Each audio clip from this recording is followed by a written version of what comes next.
Hello everyone. हम पढ़ रहे हैं human reproductive system chapter 3 class 12th biology. इससे पहले हमने मेल रिप्रोडक्टिव सिस्टम के बारे में और फीमेल रिप्रोडक्टिव सिस्टम के बारे में ऑलरेडी बता दिया है। और आज की वीडियो में हम बात करने वाले हैं गैमेटोजेनेसिस। गैमेटोजेनेसिस में आपके spermatogenesis and oogenesis। Let us start.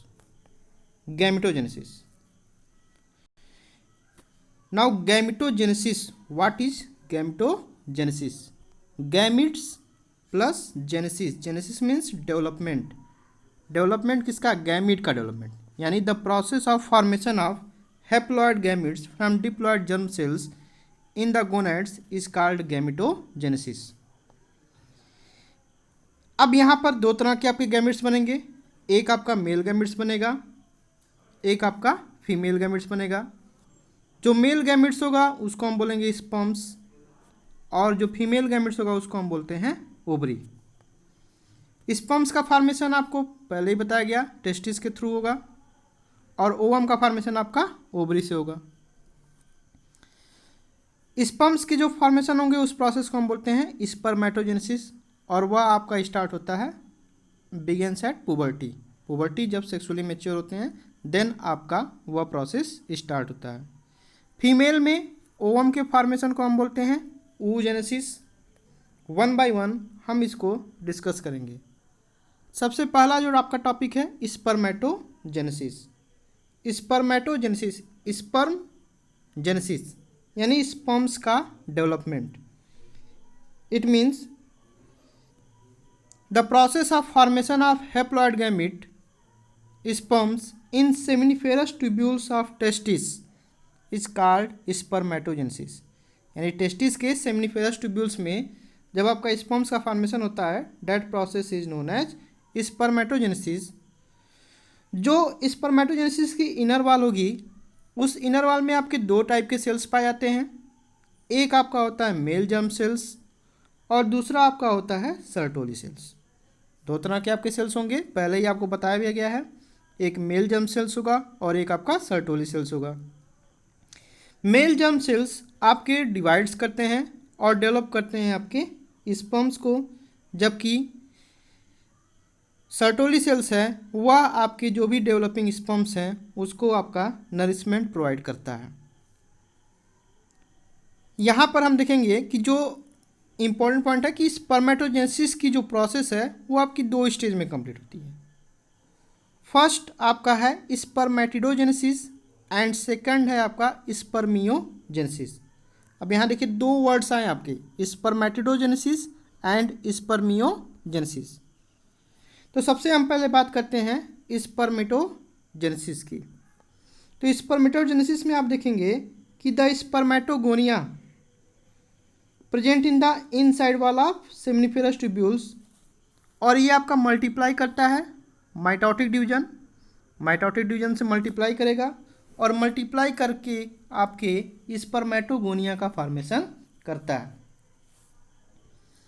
अब यहाँ पर भी अगर हम इसको बांटें तो स्पर्मेटिड्स के फॉर्मेशन को हम बोलेंगे क्या? स्पर्मेटिडोजेनेसिस।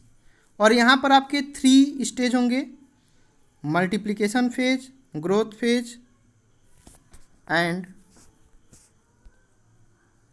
Maturation phase. ये आपके 3 फेज होंगे, multiplication phase, growth phase and maturation phase.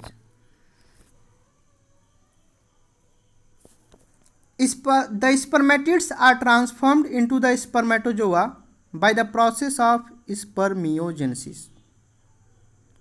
अब यहाँ पर आप देखिए कि जो स्पर्मेटोगोनियम बना, इस स्पर्मेटोगोनियम में आपका माइटोसिस डिवीजन होगा, और माइटोसिस डिवीजन होगा तो आपका बनेगा क्या? स्पर्मेटोगोनिया। स्पर्मेटोगोनिया का फॉर्मेशन होता है और फिर स्पर्मेटोगोनिया फर्दर उसकी ग्रोथ होगी। देन ग्रोथ होने के बाद आपका प्राइमरी स्पर्मेटोसाइट्स का फॉर्मेशन होता है। अब यह प्राइमरी स्पर्मेटोसाइट्स में आपके रिडक्शन डिवीजन होंगे, मेयोटिक डिवीजन होगा, और वह फिर आपका सेकेंडरी स्पर्मेटोसाइट्स का फॉर्मेशन करता है। फिर सेकेंड रिडक्शन डिवीजन होगा, देन आपकी स्पर्मेटिड्स का फॉर्मेशन होता है, और फाइनली आपका सेल डिफरेंशिएशन होगा, और सेल डिफरेंशिएशन होने के बाद आपका स्पर्मेटोजोआ का फॉर्मेशन होता है। स्पर्मेटोजेनेसिस स्टार्ट कब होता है? At the age of puberty due to significance increase in the gonadotropin hormones. Gonadotropin hormones के इंक्रीज होने में आपका ये होता है। अब स्पर्मियोजेनेसिस। स्पर्मियोजेनेसिस मीन्स क्या होगा कि जो भी आपके इनएक्टिव नॉन मोटाइल स्पर्मेटिड्स हैं ये आपके ट्रांसफॉर्म होते हैं किसमें? एक्टिव मोटाइल स्पर्मेटोजोआ में, and that active motile spermatozoa is also known as sperms. After spermiogenesis, spermiogenesis के बाद क्या होगा कि जो आपके स्पर्म्स के हेड होंगे वो आपके सर्टोरी सेल्स में एम्बेडेड हो जाते हैं और रिलीज होते हैं किसमें? सेमिनिफेरस ट्यूब्यूल्स में, और उस प्रोसेस को बोलते हैं स्पर्मिएशन। अब बात करेंगे कि जब स्पर्मेटोजेनेसिस स्टार्ट होता है, कब होता है? At the age of puberty. उस समय क्या होगा कि आपकी बॉडी में गोनेडोट्रोपिन रिलीजिंग हार्मोन, इसका सिक्रीशन बहुत ही ज़्यादा अमाउंट्स में होता है, या इसको हम कॉमनली बोल सकते हैं क्या? हाइपोथैलेमिक हार्मोन, बिकॉज ये आपके हाइपोथैलेमस से सिक्रेट्स होता है। The increase level of these hormones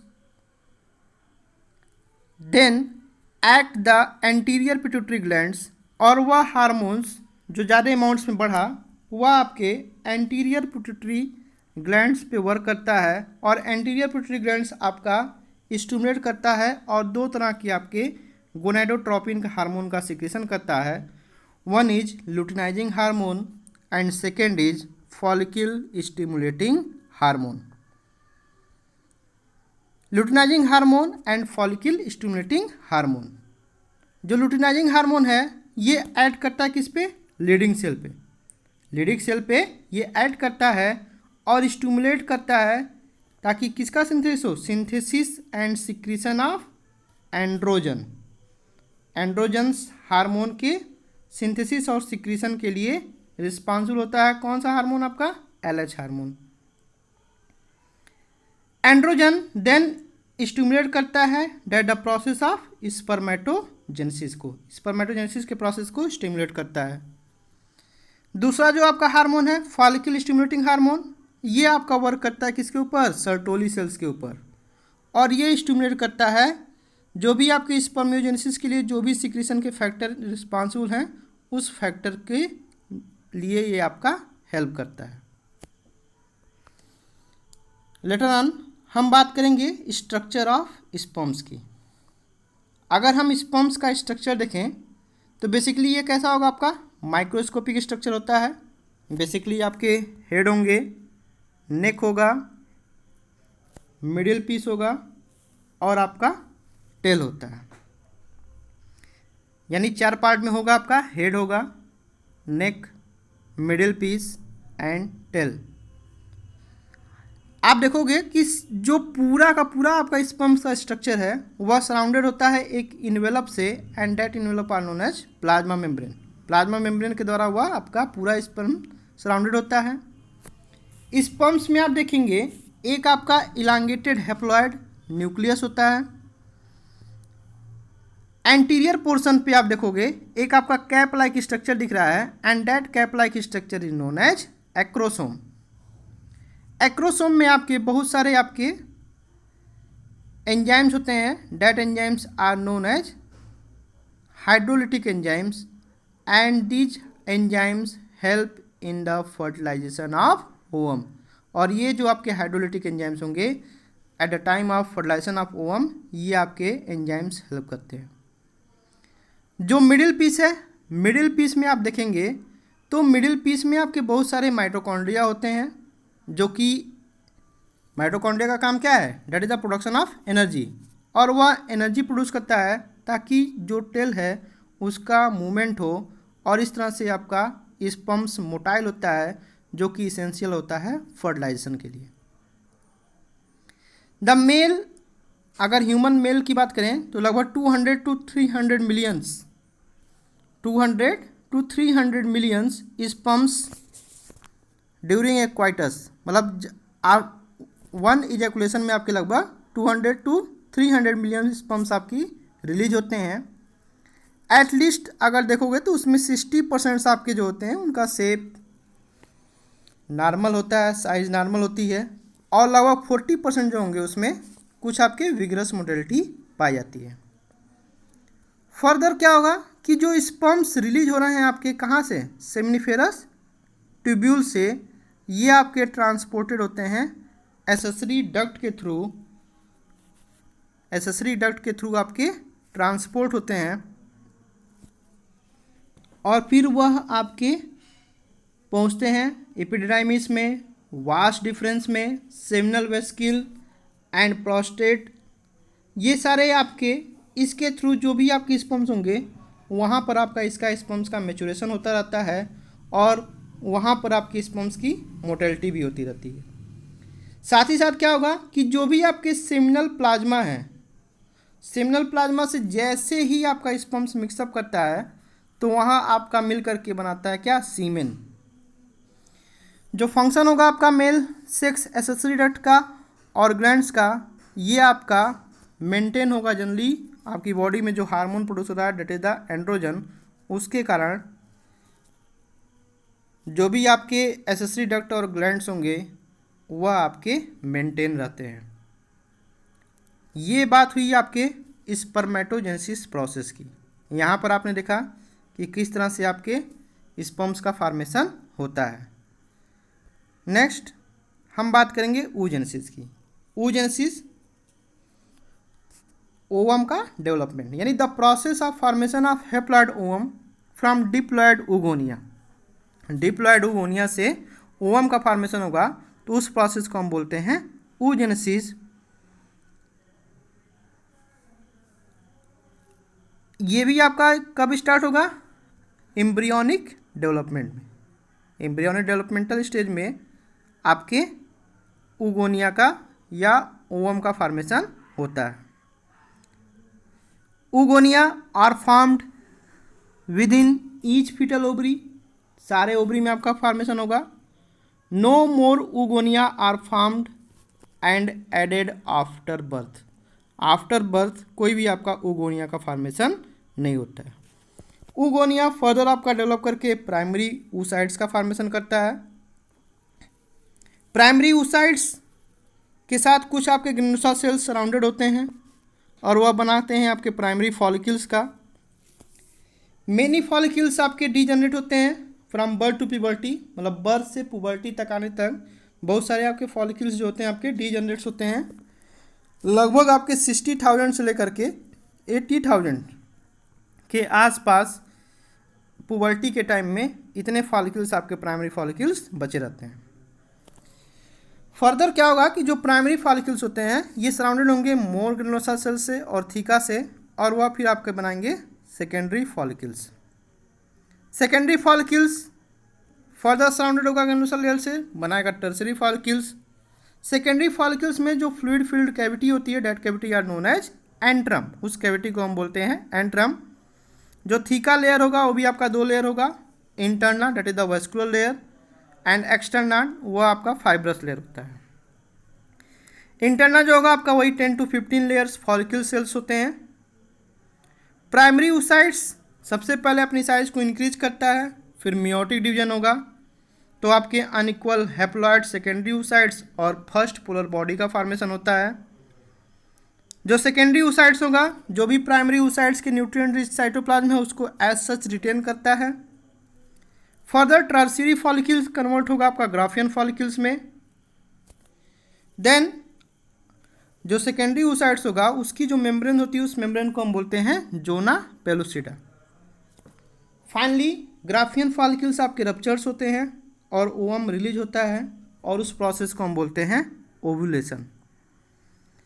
यहाँ पर इस डायग्राम में आपको ये दिखाया गया है किस तरह से आपका फॉलिकल्स का डेवलपमेंट होता है। अभी आपको बताया ही गया कि जो आपके प्राइमरी oocytes होंगे वह डेवलप करके आपके सेकेंडरी oocytes का फॉर्मेशन करेंगे, फिर जो सेकेंडरी oocytes होंगे फिर इसमें फर्दर आपका डेवलपमेंट होगा तो वो आपके टर्शियरी फॉलिकल या ग्राफियन फॉलिकल का फॉर्मेशन करेंगे। ग्राफियन फॉलिकल्स आफ्टर मैचुरेशन फिर इसका ओव्यूलेशन होगा, ओवा आपका रिलीज होगा। Then Graafian follicle is converted into the corpus luteum. Further corpus luteum आपका डीजनरेट्स होगा, और अगर प्रेगनेंसी हुई तब तो ये स्टॉप हो जाएगा। अगर प्रेगनेंसी नहीं हुई तो फर्दर जो इंडोमेट्रियम की वाल होगी वो आपकी डीजनरेट्स होगी, और फिर से आपके फिर primary oocytes, secondary oocytes, Graafian follicle इसका फॉर्मेशन होता जाएगा, और इस तरह से फिर साइकिल आपकी कंटिन्यूअस चलती रहेगी। लेटर ऑन यहाँ पर भी वही चीज़ आपको समझाया गया है कि कैसे आपका डेवलपमेंट होगा। आपको बताया गया कि जो प्रोसेस होगा हैप्लॉइड फीमेल गैमेट्स का फॉलिकल्स में डेवलपमेंट, ओवरी में डेवलपमेंट, उस प्रोसेस को हम बोलते हैं oogenesis। यहाँ पर आप देखेंगे कि जो oogoनियम है, oogoनियम में आपका माइटोटिक डिवीजन होगा, और माइटोटिक डिवीजन होने के बाद ये आपका oogonia का फॉर्मेशन करेगा। फिर यहाँ पर ग्रोथ फेज होगा, ग्रोथ फेज होगा तो फिर वही आपके प्राइमरी oocytes का फॉर्मेशन होगा। फिर आपका रिडक्शन डिवीजन होगा, मियोटिक फर्स्ट होगा तो फिर आपके secondary oocytes and first polar body का फॉर्मेशन होगा। देन माइटोटिक सेकेंड होगा तो फिर ये आपका ओवम और सेकेंडरी पोलर बॉडी का फॉर्मेशन करता है। अब यहाँ पर एक चीज़ क्या है कि जो भी आपके सेकेंडरी फॉलिकल्स होते हैं जल्द ही आपके ट्रांसफॉर्म हो जाते हैं किसमें, टर्शियरी फॉलिकल्स में। और टर्शियरी फॉलिकल्स की खास बात क्या होती है कि वहाँ पर आपका फ्लूइड फिल्ड कैविटी होता है, और उस फ्लूइड फिल्ड कैविटी को हम बोलते हैं एंट्रम। जो थीका लेयर होगा वह ऑर्गेनाइज होता है इनर थीका में, दैट इज द इंटरना, और आउटर थीका होगा जिसको हम बोलते हैं एक्सटर्ना। अब यहाँ पर एक चीज़ और बात क्या है कि जो प्राइमरी oocytes होगा with in the tertiary follicles, जो प्राइमरी oocytes होगा टर्शियरी फॉलिकल्स में, वह अपनी साइज को इंक्रीज करता है, और वहाँ पर आपका फर्स्ट मियोटिक डिवीजन होता है। और यहाँ पर क्या होगा, जो डिवीजन होगा अनइक्वल होगा, और जब अनइक्वल डिवीजन होगा तो आपके सेकेंडरी oocytes का फॉर्मेशन करता है, और आपके फर्स्ट पोलर बॉडी का फॉर्मेशन होता है। सेकेंडरी oocytes एज सच जो भी उसमें न्यूट्रिएंट रिच साइटोप्लाज्म थे उसको एक्यूमुलेट करता है।